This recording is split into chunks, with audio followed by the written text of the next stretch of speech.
নমস্কার, কেমন আছেন সবাই? ওম কিচেনে সবাইকে স্বাগত জানাই। আজকের রেসিপি চিকেন মোমো, সাথে থাকছে দুর্দান্ত স্বাদের একটা লাল চাটনি।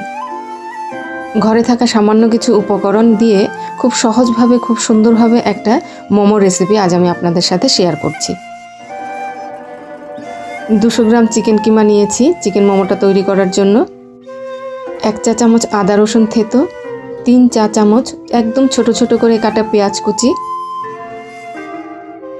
হাফ চা চামচ লঙ্কা থেতো, স্বাদ মতো নুন, 1/3 টিস্পুন গোলমরিচ গুঁড়ো, 1 চা চামচ সয়া সস দিয়ে ভালো করে এবার চিকেনটাকে আমি মেখে নেব। অল্প একটু নুন দিয়ে চিকেনটাকে ভালো করে মেখে 2 থেকে 3 ঘন্টা ফ্রিজে রেখে দেব ম্যারিনেট হওয়ার জন্য। চিকেনটাকে নর্মাল ফ্রিজে রেখে দিতে হবে। নর্মাল ফ্রিজে রাখলে কি হবে, চিকেন থেকে জলটা ছাড়বে না আর ম্যারিনেটটাও খুব সুন্দরভাবে হবে। চাটনির জন্য 2টো টমেটো এভাবে গোল গোল করে কেটে নিয়েছি। এবার প্যান গরম করে তাতে দিয়ে দিচ্ছি। টমেটোর সাথে অ্যাড করলাম মাঝারি সাইজের একটা রসুন আর 4টে শুকনো লঙ্কা। টমেটোটাকে এখন উল্টে দিচ্ছি। দেখুন, ঠিক এইরকম দাগ পড়লেই কিন্তু টমেটোটাকে উল্টে দিতে হবে। 2টো পাশ একই রকমভাবে করে নিতে হবে। রসুন এবং শুকনো লঙ্কাগুলো খুব সুন্দরভাবে একটু দাগ পড়ে গেছে। এভাবে করে নিলে কি হবে, টমেটোর চাটনি দিয়ে খুব সুন্দর একটা স্মোকি ফ্লেভার আসবে এবং টমেটো চাটনিটা খেতে অসম্ভব সুন্দর হবে। সবগুলো জিনিসকেই ভালো করে ঠান্ডা করে মিক্সিতে পেস্ট করে নিচ্ছি।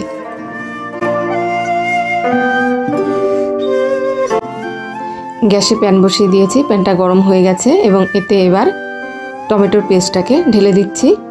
1/3 টিস্পুন গোলমরিচ গুঁড়ো, স্বাদ মতো নুন, 1 চা চামচ আমি চিনি দিয়েছি। নুন আর চিনিটা আপনাদের পছন্দ মতো দেবেন। এবার চাটনিটাকে মিডিয়াম ফ্লেমে ভালো করে জাল দিয়ে নিতে হবে। এই স্টেজে আমি দিয়ে দিচ্ছি 1 চা চামচ সয়া সস। এই সয়া সসটা দিলে কিন্তু চাটনির স্বাদটা অসম্ভব ভালো হয়।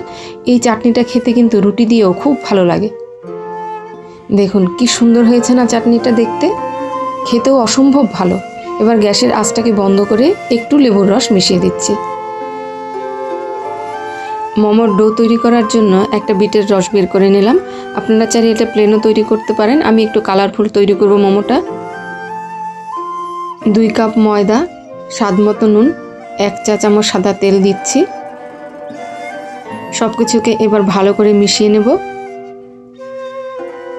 অল্প অল্প বিটের রস দিয়ে খুব সুন্দর একটা ডো তৈরি করে নেব।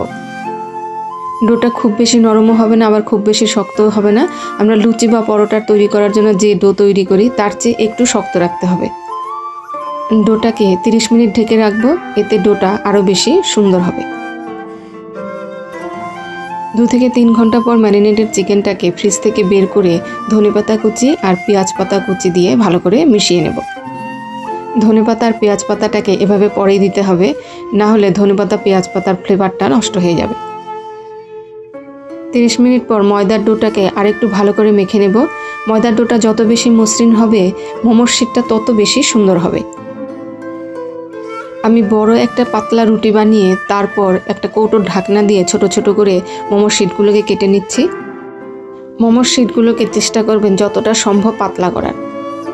মোমোর শিট যত পাতলা হবে মোমো খেতে তত বেশি টেস্টি হবে।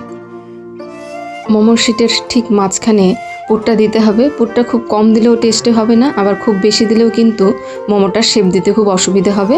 আমি শিটের চারদিকে একটু জল লাগিয়ে নিচ্ছি। এতে কি হবে, ফোল্ডগুলো খুব সুন্দর করে আটকে থাকবে।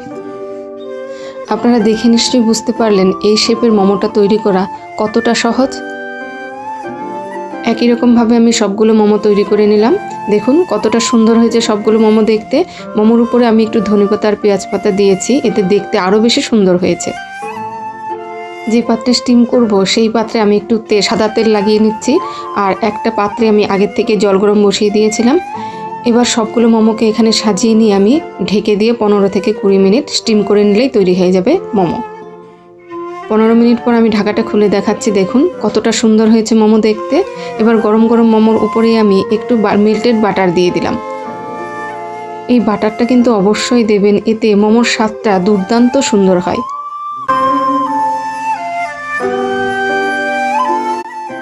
একটা মোমো আমি ভেঙে দেখাচ্ছি। দেখুন কতটা সুন্দর হয়েছে, ভেতরে চিকেনটা কতটা সুন্দর সেদ্ধ হয়েছে। তাহলে ভিডিওটাও আজ এখানেই শেষ করছি। রেসিপি কেমন লাগলো অবশ্যই আমাকে কমেন্টে জানাবেন, ভালো লাগলে একটা লাইক করে দেবেন। সবাই ভালো থাকবেন, সুস্থ থাকবেন, সাবধানে থাকবেন। দেখা হচ্ছে পরের একটা ভিডিওতে।